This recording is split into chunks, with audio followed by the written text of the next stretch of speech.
vamos a hablar hoy sobre lo que es carga, algunos de sus componentes, algunos aspectos fundamentales que se deben tener en cuenta a la hora, primero, de realizar el entrenamiento por parte ya sea de los entrenadores o a la hora de realizarlo directamente los deportistas. Entonces, vamos a hablarlo pues de acuerdo a 4 componentes que son como los principales en los que estamos trabajando, pero no quiere decir que no haya más. De hecho, hay autores que nombran hasta 6 o 8 componentes de esta carga, pero en esta fundamental vamos a basar en 4. Entonces, partamos de lo que es el concepto de carga. Bueno, la carga son estímulos que actúan sobre el organismo del deportista y o el alumno, con el fin de producir modificaciones ya sean morfológicas, psicológicas, entre otras, y que éstas posibiliten la adaptación del organismo al esfuerzo físico. Perfecto. Dentro de los componentes de la carga encontramos el volumen, las repeticiones, la intensidad, la recuperación y la magnitud. ¿Qué es el volumen? El volumen es la cantidad de ejercicios de trabajo que realizamos durante la sesión de entrenamiento. Estas de 2 variables. Está la distancia, que se mide en metros y o kilómetros, y está el tiempo, que puede ser segundos, minutos, horas. Es recomendable trabajar sobre la variable tiempo cuando de pronto es en grupos grandes, ya que con esta variable le podemos dar una organización a nuestra clase. Es más, ahí también podríamos trabajar, no sé, asignación de tareas, incluso que nos metemos ya en la parte pedagógica pues, del entrenador. También vamos a hablar sobre las repeticiones, que es la cantidad de veces que se realiza un ejercicio. Entonces podemos hablar de repeticiones, de series y de bloques. La siguiente variable es la intensidad. Esta se refiere al grado de esfuerzo con que se realiza el ejercicio. Estas de 2 variables, que una puede ser la velocidad de ejecución del movimiento y la otra es la frecuencia cardíaca. En esta ocasión vamos a hablar sobre la frecuencia cardíaca, ya que es muy importante, aunque cabe aclarar que no es determinante para la intensidad, pero es dependiente, ¿no? Dependiente del trabajo. Sí, también depende del trabajo, pero pues no es tan determinante como pues para de pronto meternos tanto en el tema, no sé. Entonces, vamos a ahorita hablar sobre cómo podemos hallar la frecuencia cardíaca y sobre todo de los puntos pues clave con los que se puede tomar dependiendo pues también la actividad que estemos realizando. Entonces, ¿cuáles serían esos puntos? Bueno, hay varios puntos donde podemos tomar la frecuencia cardíaca. Uno puede ser acá en el radial, la carótida, la fosa popltea, bueno, entre otros. ¿Qué es la frecuencia cardíaca en sí? Estas son las cantidad de veces que se contrae el corazón durante 1 minuto. Para tomarla existen de pronto varios métodos o diferentes tiempos en los cuales lo podemos tomar. Entonces uno de ellos es 6 segundos. La cantidad de pulsaciones que nos dé durante esos 6 segundos la multiplicamos por 10. Otra puede ser 10 segundos y la cantidad de pulsaciones pues la multiplicamos por 6. Otra puede ser 15 multiplicada por 4, otra puede ser 20 multiplicada por 3 y otra puede ser 30 multiplicada por 2. Que ahí pues cabe aclarar que las más exactas, digamos, son las que más se acercan a un diagnóstico más acertado, es la que se toma por la mayor cantidad de tiempo. En este caso podría ser la que se toma durante 30 segundos, para no tener, digamos, como esos baches en los que tenemos, por ejemplo, en la que se toma durante 6 segundos, que puede ser, digamos, una falla de una pulsación, pero eso es importante hablar a la hora de tomarla y realizar pues, esta medición. Entonces, sí. Bueno, la frecuencia cardíaca máxima pues es bien sabido que se toma después de pronto un ejercicio muy intenso, donde, mejor dicho, nuestras pulsaciones sean muchísimas, lo más alto, pero no en todas las personas se toma así. Por ejemplo, en los adultos mayores, en niños de 12 años hacia abajo, en personas en recuperación, en personas obesas, en personas que sufran de enfermedades cardiovasculares, en personas sedentarias. En ellas hay que tomar o sacar la frecuencia cardíaca con la fórmula teórica. ¿Cuál es esta fórmula teórica? Entonces, tomamos 220 menos la edad, acá la tenemos, 220 menos la edad nos da 150 pulsaciones. Que eso quiere decir que esa es la frecuencia máxima teórica por ahora de ese señor o señora que tiene 70 años. Ahora, también encontramos la frecuencia cardíaca mínima o basal. Esta frecuencia cardíaca, ¿cómo se saca? Ella se saca durante 24 horas, es decir, nos tomamos la frecuencia cardíaca todo el día, a diferentes horas, en diferentes momentos, y la menor que nos dé durante las 24 horas, esa va a ser nuestra frecuencia cardíaca basal. También encontramos la frecuencia cardíaca en reposo, esta cómo se saca.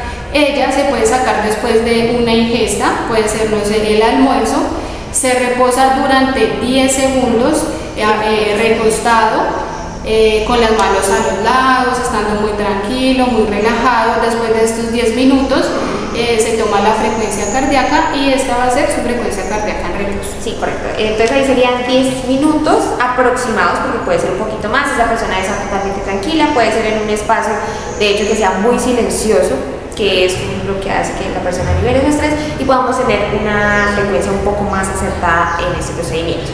Entonces seguimos con la parte de procedimiento, ¿cierto? Sí, señor. También existe la reserva cardíaca. La reserva cardíaca, ¿de dónde se saca? Esta se saca de la frecuencia cardíaca máxima menos la frecuencia cardíaca mínima. Digamos, acá colocamos un ejemplo de que nos dio 150 la máxima, 80 la mínima, para un total de 70. La reserva cardíaca nos sirve para saber de pronto a qué porcentaje le podemos trabajar a las personas o a los individuos que tenemos de pronto entrenar. Entonces, para ello, para sacar de pronto los porcentajes, vamos a trabajar por una regla de 3 simple. Entonces acá colocamos 70, que es el resultado que nos dio de la frecuencia cardíaca máxima a la frecuencia cardíaca mínima, por el 50%, que en este caso le vamos a trabajar el 50%. Si usted quiere trabajarle al 60, al 70, 80, 90%, pues acá en esta parte le coloca el porcentaje en el que cada uno le va a trabajar y lo dividimos al 100%. Esto nos dio 35. La regla de 3 nos dio 35.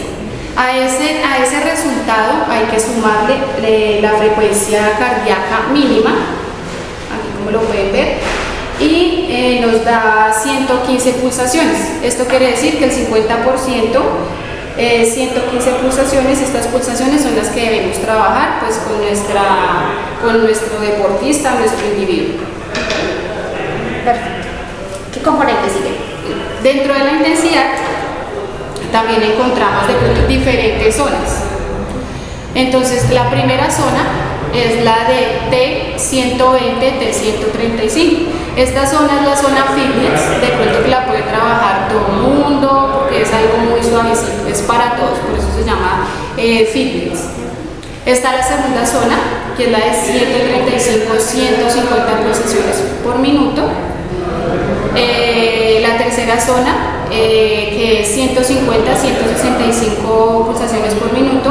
Acá ya empezamos a trabajar de pronto en ejercicios mixtos, ya puede ser aeróbico, anaeróbico, anaeróbico, aeróbico. Está la cuarta zona, que es 150, 165 pulsaciones por minuto. Y está la zona 5, que son 180 pulsaciones. Que ya sería el máximo en este caso. Aquí ya en esta zona ya se empiezan a trabajar los fosfágidos, ya trabajamos con fosfágidos. El componente que sigue entonces es la recuperación. Entonces, ¿qué es la recuperación? Es el tiempo que se le da de descanso a nuestro deportista. Hay diferentes tipos de descanso, que puede ser activo o pasivo. O uno mixto, en este caso podríamos uno mixto. combinarlos. Muy bien, uno mixto. Hay diferentes formas de descanso, que la primera es el descanso suave, el descanso medio y el descanso alto. Entonces el descanso suave es de... ¿Podría ir en...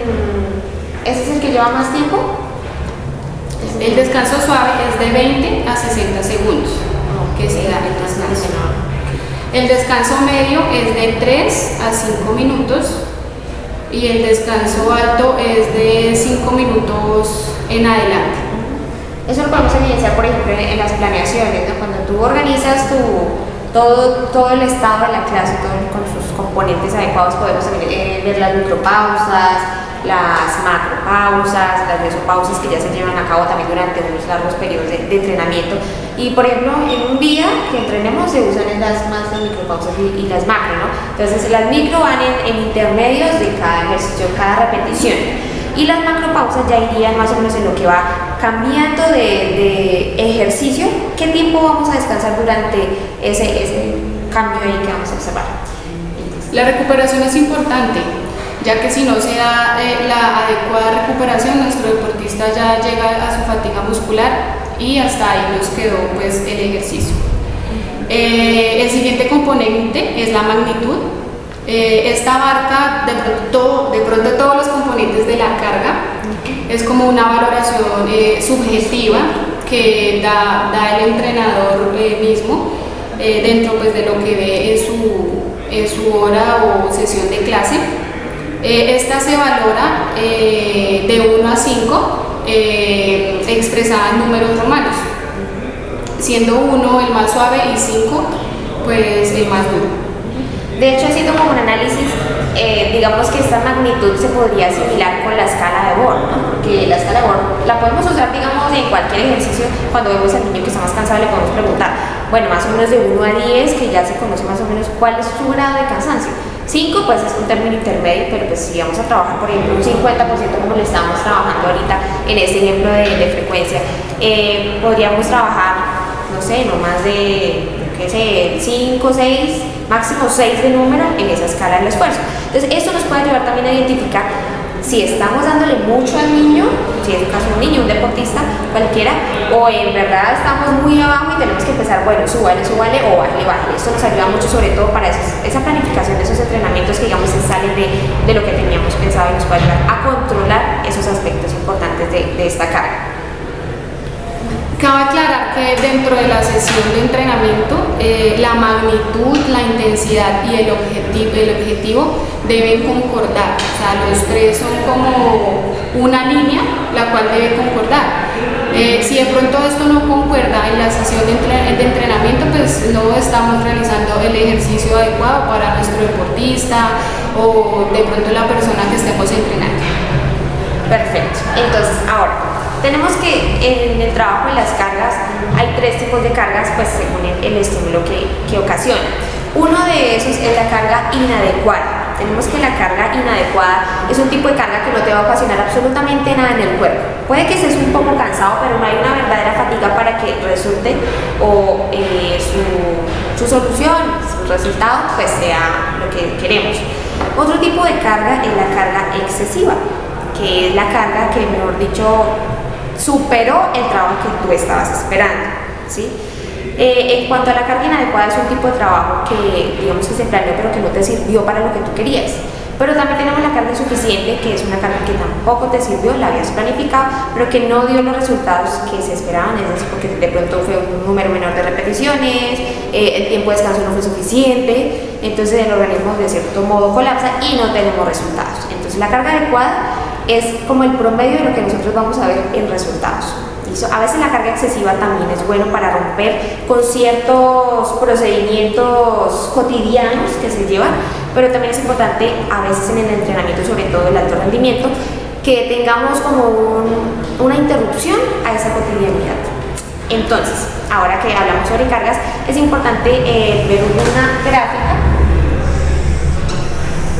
no sé si la alcancen a ver, de lo que es la homeostasis. Entonces la homeostasis decimos que se habla sobre todo de la ley de la supercompensación o de la bioadaptación, que es como ese proceso de equilibrio funcional.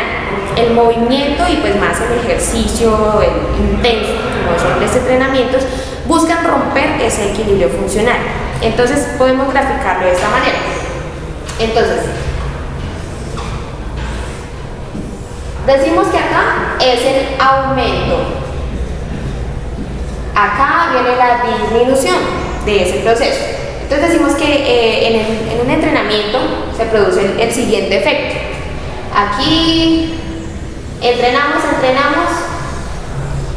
resulta que aquí es el grado de fatiga.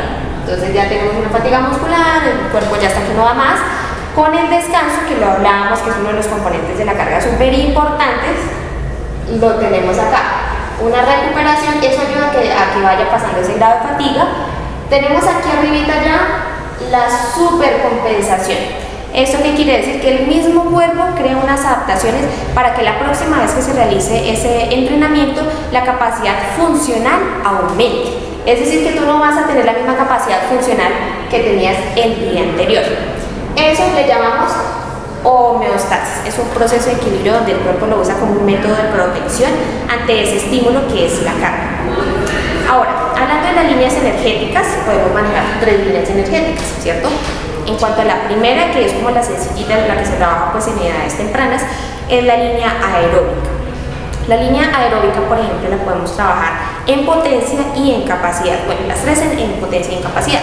En cuanto a potencia, en la línea aeróbica podemos trabajar más de 3 horas. ¿Listo?